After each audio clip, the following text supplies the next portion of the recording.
Now next is third point, animals living in colder regions. Smaller extremities. Extremities मतलब outer organs like ears, hands, nose, whatever. Pinna, snout and arms. They have small organs.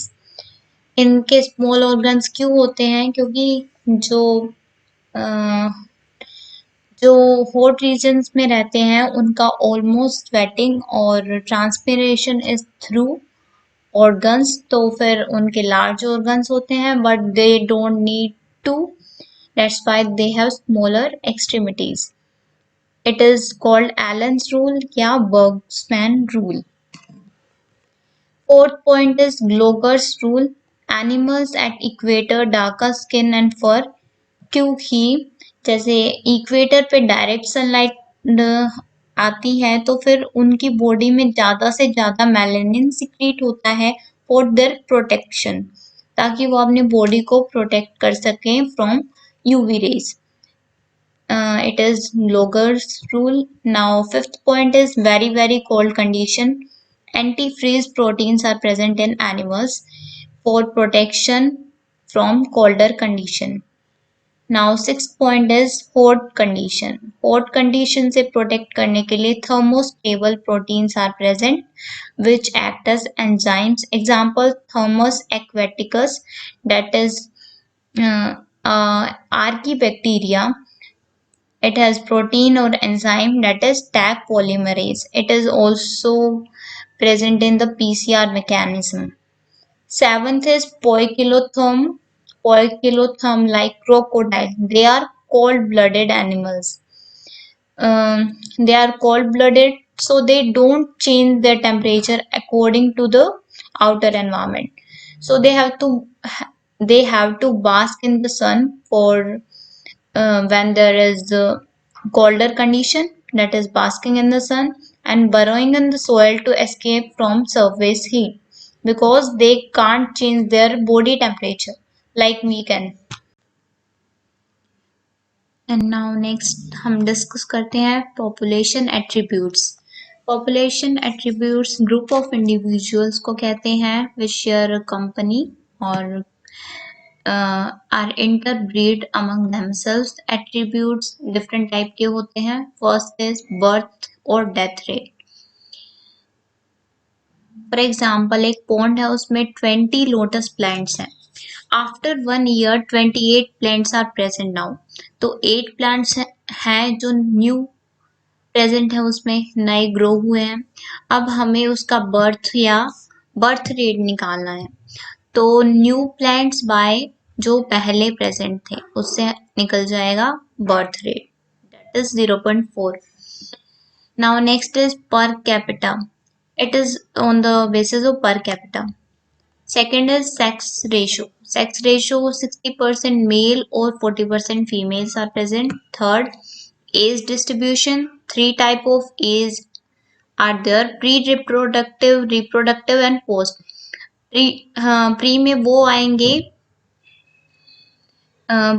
आएंगे जो मतलब 18 की as से कम है. Reproductive में जो 18 और 30 के बीच में है, और ये पोस्ट में जो बहुत बड़े हैं 50 से अबव है.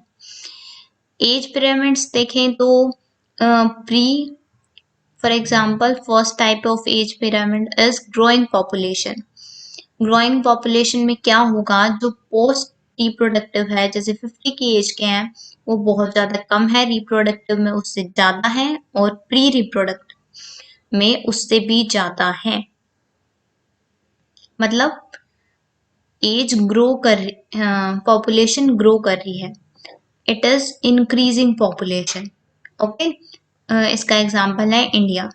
जैसे हमारी पॉपुलेशन इंक्रीज करती है एवरी 10 ईयर्स के सेंसस में देखें तो हम.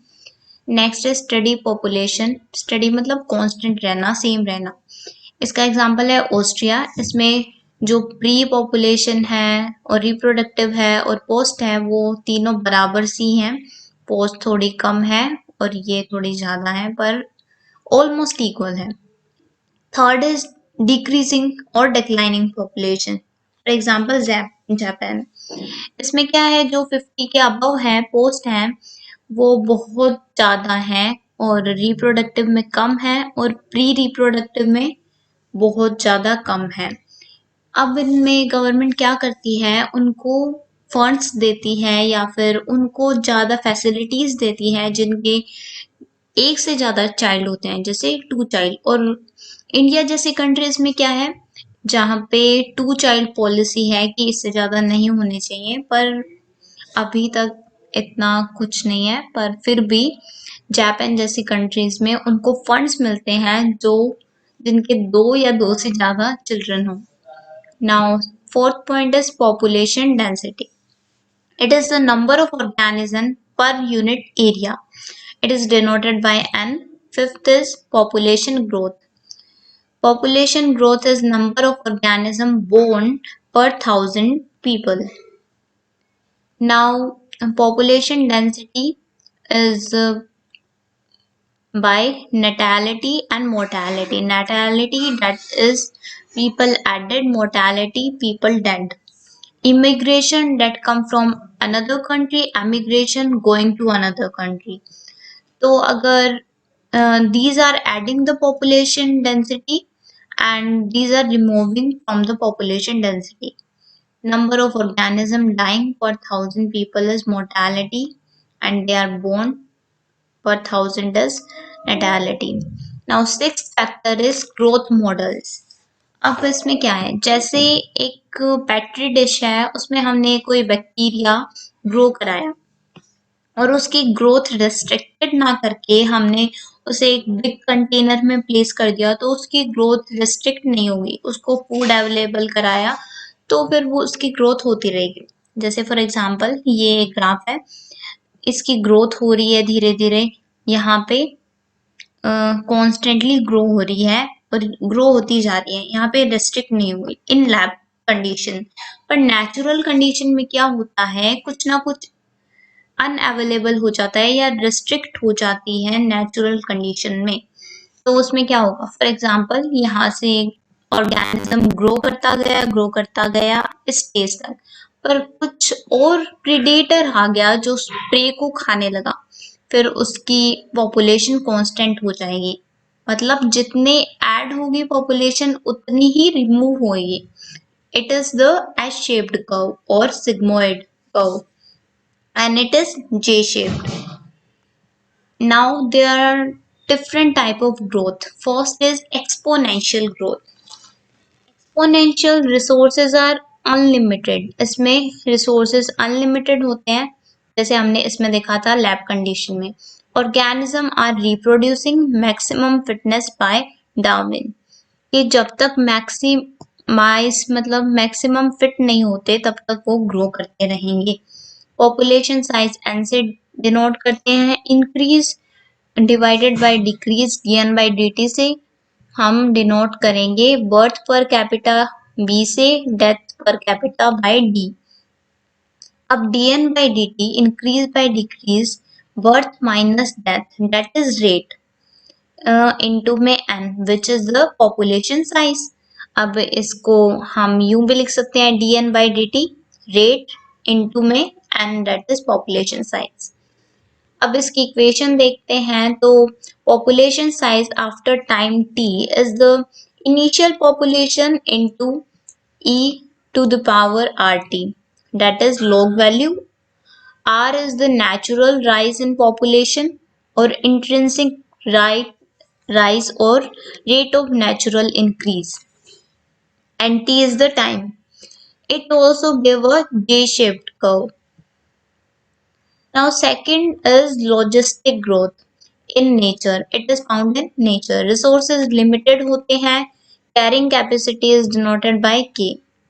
अब यहाँ पे dn by dt natural into K जो carrying capacity है, अब जितना नेचर में प्रेजेंट है minus n by K. n is population size into time period. अब यहाँ पे सिग्मोइड कर्व होगा, पहले ग्रोथ होगी, ग्रोथ होती रहेगी, पर एक टाइम पे कुछ प्रीडेटर आएगा जो उस प्रे को खाने लग जाएगा और जितनी पॉपुलेशन ऐड होगी उतनी ही रिमूव हो जाएगी। ये होता है लैग पीरियड, स्लो एक्सेलरेशन। यहाँ पे धीरे धीरे ग्रो करता है। यहाँ पे लॉग पीरियड कहेंगे इसको एक्सपोनेंशियल पीरियड, जिसमें बहुत ही फास्ट रेट पे ग्रो करेगा। और यहाँ पे पीरियड ऑफ डिसेलरेशन, जहाँ पे प्रे आ जाएगा, जो प्रीडेटर होगा उसे खाने लग जाएगा और फिर डिसेलरेट हो जाएगी population. And it is steady growth. Asymptote भी कहते हैं, जिसमें मतलब इस लाइन पे थोड़ा सा वेरिएशन दिखाएगा, जिसमें ऐड भी होंगे और रिमूव भी होंगे into the population. It is called S shaped और सिग्मोइड कर्व। इक्वेशन तो देख ही ली हमने। फिटनेस टर्म किसने दी थी? डार्विन ने। अब रिप्रोडक्शन के बेसिस पे वंस इन लाइफ टाइम होता है, जिसका उसके एग्जांपल है वीट, राइस और बैम्बू। मतलब ये एक ही बार फ्लावर्स प्रोड्यूस करते हैं अपने लाइफ टाइम में। और many times in life time mango, जैसे मैंगो का ट्री है वो तो पता नहीं, मतलब हर साल ही रिप्रोड्यूस करता है और मैंगो फॉर्म होते हैं। बट वीट, राइस, बैम्बू आपने देखा होगा फार्म्स में कि एक बार वो उनकी कटाई हो जाती है, फिर बाद में ग्रो नहीं करते वही प्लांट बार बार। Large number but small size, example oysters. They have large number पर साइज उनका बहुत स्मॉल होता है, और produce small number but large size. इनका एग्जाम्पल है लाइक मैंगो।